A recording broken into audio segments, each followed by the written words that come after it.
the matter of emperor worship, which is a pagan custom of ancient times. A ruler claimed for himself divinity and was treated by those whom he ruled as divinity, worshiping their rulers. The Egyptians claimed their pharaohs had descended from the sun gods. Alexander the Great, the Greek conqueror, established a cult of this kind of worship in Alexandria. The rulers of Syria and Egypt followed this tradition, calling themselves gods.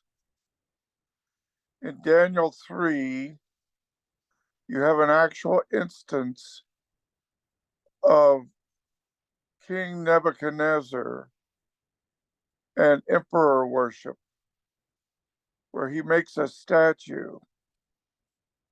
Everyone has to bow down to it. And we know about the fourth man in the fire when Daniel's friends were thrown into the fiery furnace. All of this is in Daniel chapter 6. Well, actually, Daniel 6 is not the fiery furnace, but the lions. But it's the same kind of thing. Refusal to pray to the Persian king Darius. But when the Roman emperor conquered these ancient nations, the worship of the Roman state replaced these pagan forms, and the conquered people began to worship outstanding Roman leaders: Mark Antony, Julius Caesar, Augustus Caesar, and the various Roman provinces.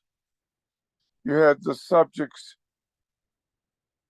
worshiping the Roman state and the emperor as a sign of their loyalty to Rome. And throughout the empire, Roman subjects incorporated emperor worship into their local religions, and local citizens became priests in the emperor worship cult. And this took place in the Roman Empire. When you get to the Brit Hadashah, what you see is Caligula vaguely, or I should say, alluded to in the Gospel of Mark. This man proclaimed himself a god, built temples for himself, required his subjects to worship him. We're talking about CE 37 to 41. Then 40 CE, some Jewish people destroyed a statue that had been erected to him, and he retaliated by threatening to place his statue in the Jewish temple. But that plan, thank God, was never carried out. there was open conflict between believers and the Roman Empire over emperor worship. And this came at the close of the Brit Hadashah period. And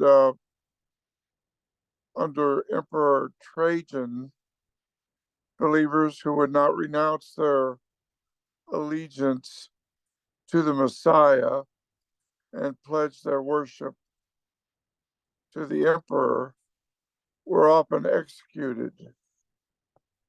And emperor worship continued as the official religion of the Roman Empire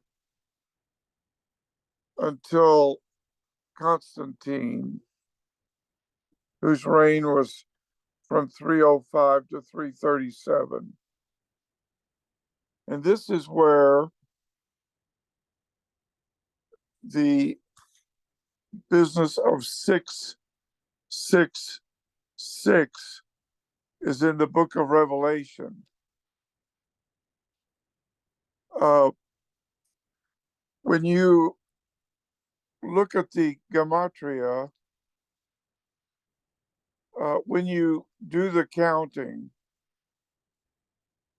when you actually open the book of Revelation, you see what appears to be a reference to Caesar Nero. This calls for wisdom, Revelation 13:18. Let anyone who has understanding calculate the number of the beast, for it is the number of a man. His number is 666. And if it is referring to a specific person, even Caesar Nero, under whom were the martyrdoms of Paul and Kepha, this could also point to the Nero redivivus of the end times. In Hebrew, the letters of Nero Caesar's name add up to 666.